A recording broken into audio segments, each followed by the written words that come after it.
But does either plan go far enough, given the increasing risks from our changing climate? To find out, I spoke to a lead author of the Intergovernmental Panel on Climate Change reports, Professor Robert Devoy.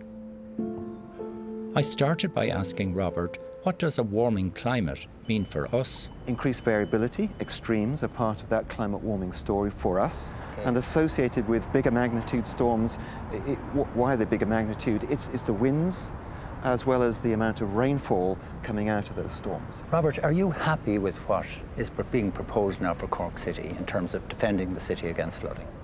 No, I think there are a much wider range of options, but in terms of the existing proposal, which is the OPW's focus upon river channel-based walls. So it's a very traditional type of approach that they're operating. Are you happy with it? And I think one... As an expert, are you happy with that? I feel that it's ignoring two important parts of the equation here.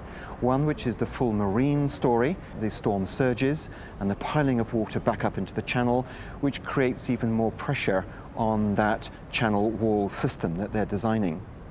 And the second part, of course, with that is the rising sea level, which, whilst thought about, could be much higher than conservative type schemes at the present moment think about or operate to.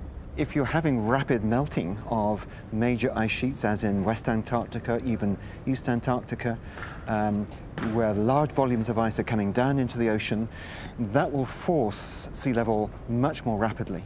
And here we're looking at timescales of decades rather than centuries. When you average it all out, we'll be looking, I think, at well over 1 meter into the 21st century. Could we be talking about 2 meters or more? It's to some degree immaterial as to how high it goes.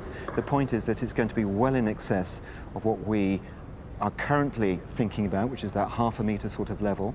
And that means we need to be thinking flexibly of the options. For me, as I said, the approach would be certainly a surge barrier, not necessarily with floodgates. It can be much more simple and functional, as far as we're concerned, type of flood barrier to take out the main components of a sea level rise and also then the storm surge.